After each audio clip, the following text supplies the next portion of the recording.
If you just bought your bike this season and you've got a few shekels left over, you might be tempted to spend them on meme coins or gacha games. But stop right there. I've got some better ways for you to spend that money. We're talking about the best motorcycle accessories for under $100. All those little things that make your bike more practical, easier to maintain, and slightly less likely to be stolen and stripped for parts behind a trailer home in a neighborhood an Instagram realtor would call soon to be up and coming. So, without further ado, let's get started.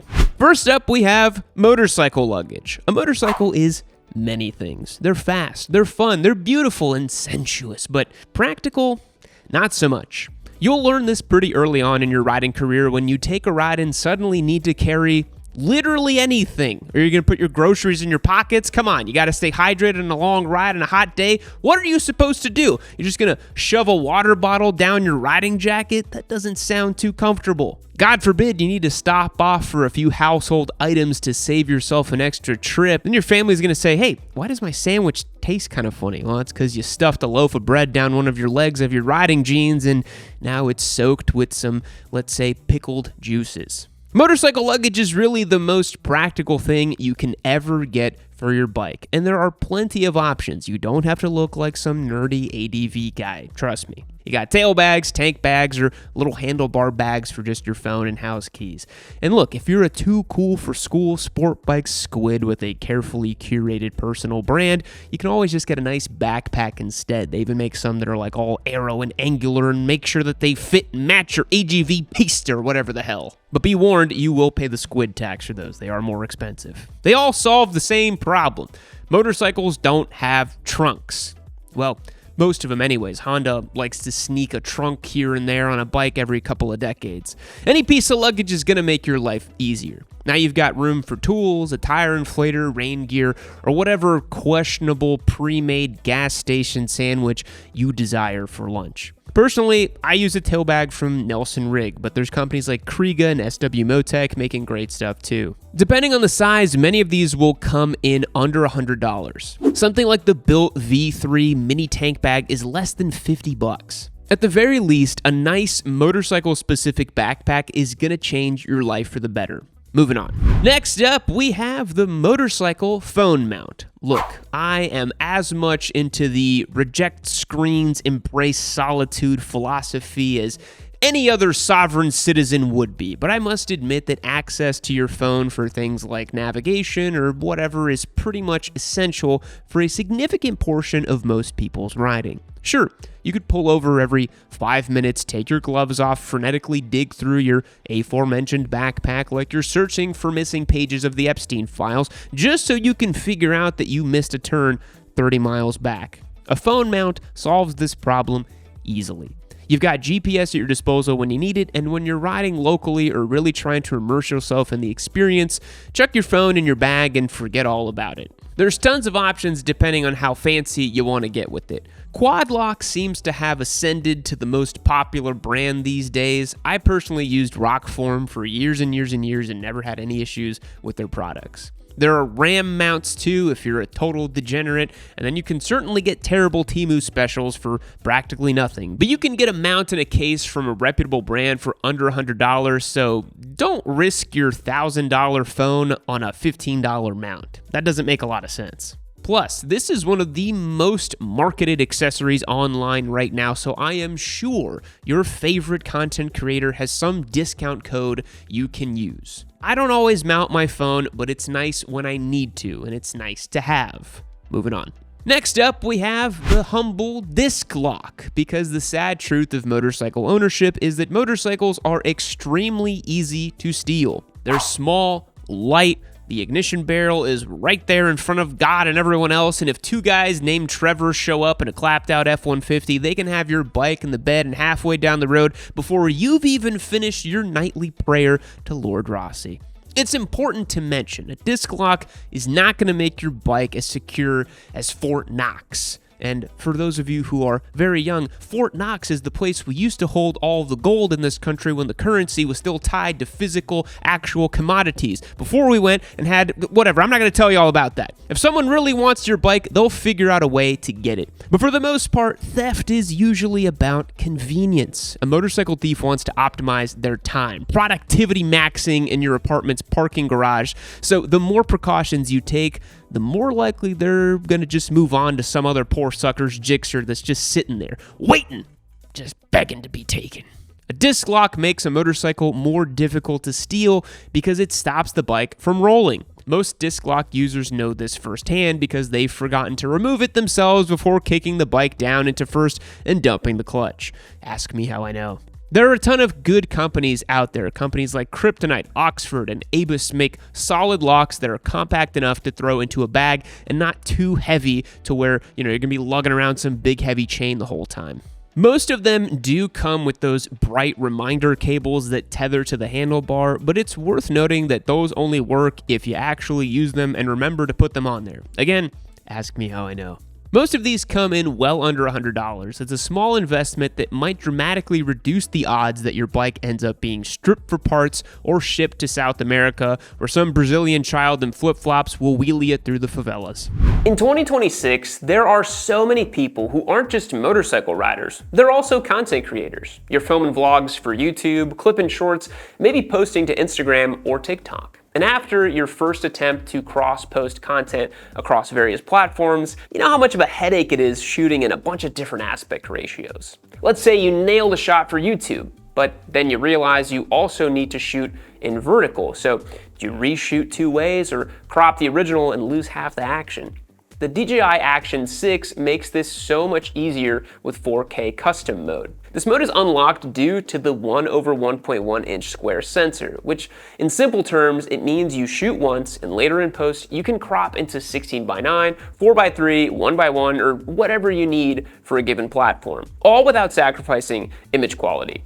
No need to remount the camera or reshoot mid-ride. No guessing your framing. No need to shoot the same vlog portion twice.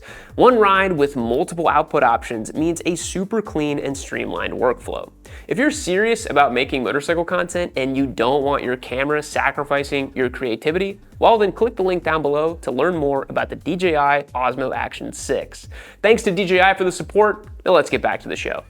Next up, we have the battery tender, because nothing will deplete a motorcyclist's dopamine faster than walking out to the garage on the first beautiful spring day after a hard winter, throwing a leg over the bike, hitting the starter button, and hearing nothing but a faint little click. The last thing you want to do is become another statistic, a poor sap who posts a video to a forum asking, "Hey guys, why won't my bike start?"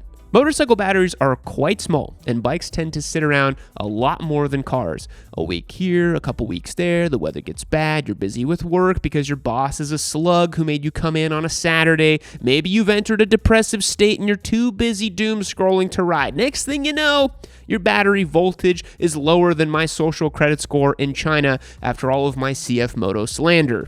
A battery tender solves all of these problems. It's a small, smart charger that keeps your battery topped up while the bike is parked. It doesn't overcharge it or boil off the acid. It just maintains it at the perfect level, so after a long period of absence, your bike will start without skipping a beat. While it's essentially non-negotiable for winter storage, they're also great if you have multiple bikes or just life takes you away from riding for longer than you'd like. Me personally, I almost need to have a battery tender because my poor Daytona only sees usage like twice a year at this point. Man, that's sad. Battery Tender, which is a brand, and it's kind of the go-to brand, but there's many other brands making units too. Most come with little leads that stay connected to your battery so you can easily attach or disconnect the charger. And a lot of times those are called SAE leads, and you can use them for all sorts of other stuff too. Just park the bike and plug it in. Most cost less than $100. Considering a replacement battery can easily cost that much or more, it's a pretty easy investment to justify. Also, it can save you on that day of riding. Now, this is a new one that I've been thinking about a little bit more, but a portable tire inflator is one of the most useful accessories that you can just ever own.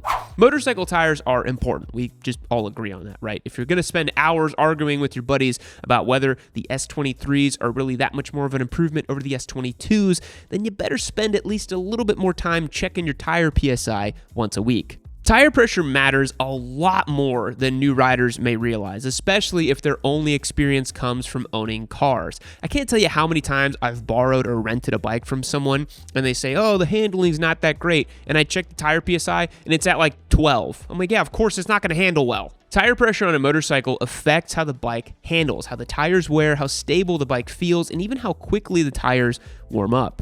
Checking and adjusting tire pressure can be a massive pain if you're relying on a handheld gauge and the free pump behind a gas station. A small portable pump solves that problem with ease. And honestly, these new inflators are really great. They're battery powered, they have digital readouts, and they're pretty accurate. And they aren't much bigger than a Twisted Tea tall boy. You can easily keep one on your bike at all times or in your backpack. If the temperature swings overnight, you can add in a few PSI in about 30 seconds. Springtime in Texas, where I live, is a little bit wild. It'll be 85 degrees and warm and sunny one day and then 45 degrees the next. So I've been putting some serious miles on my personal unit over the last few months. Now, this isn't an ad, but we've worked with Fantic in the past, and I do enjoy using their inflators on my bike. They've never skipped a beat. It's not necessarily one of those accessories you're going to use every time you ride, but when you need it, you'll definitely be glad you own it. And personally, I've come around to the fact that plug-in inflators to the wall, yeah, they're great and they never run out of juice theoretically, but the little portable ones, they've just gotten really good. Okay, next up on the list is a small motorcycle toolkit. Motorcycles live pretty hard lives. Epic highway pulls, goated canyon carving, and totally savage off-road riding, which means every once in a while, something is gonna come loose. Battery terminal, a brake caliper bolt, maybe even just a mirror starts drooping. But the last place you want this to happen is 60 miles from home when you realize the only tool you have in your tiny bag is the little Allen key from the IKEA desk you assembled in your college dorm room like 12 years ago. Technically, most motorcycles do come with a factory toolkit, but those tend to be optimistic in their modesty. I mean, some of these bikes literally just come with 2 Allen keys and a preload spanner. That's it. And if you bought your bike used, chances are some previous owner took it out and lost it. A small kit with some Allen keys, a few sockets, zip ties, and a screwdriver can solve 90% of the little issues you might encounter on the road. And I highly recommend you build your toolkit around your specific bike. If you have bolts that have Torx or Allen or Phillips head or flatheads, you gotta make it specific to your ride. Companies like Stockton or Cruise Tools make motorcycle-specific kits, but as I said, you can just assemble your own from Harbor Freight Tools for way less than $100. Throw it in your tail bag and forget about it until you need it, or until your buddy Kyle needs help piecing together his broken fairings after he gets rear-ended by a fuzzy helmet cover-wearing Bike Talk influencer on the latest group ride. Oh, and here's a bonus tip. Make sure you keep some spare fuses in that toolkit because that can absolutely save your day.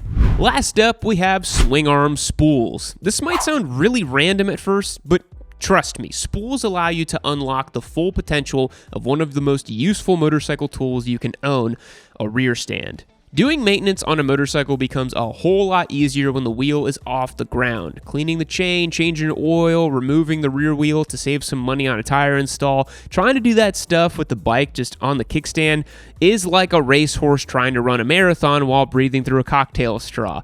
And now I have to laugh because producer Logan included this line as a very deep inside joke for here on Yami Noob. Comment down below if you have any idea what we're talking about. Swingarm spools are the little threaded bobbins that mount to your swing arm and give a rear stand something solid to lift from. Without them, using a rear stand can be a little less secure. We actually had a close call with the Tuono V4 the other day for this exact reason. Even if you still do end up going over some gravel, if you can believe it, we use spools now. Although, it's not on the spool right now again. Spools are super cheap and made by plenty of brands like Woodcraft, Graves, and Vortex.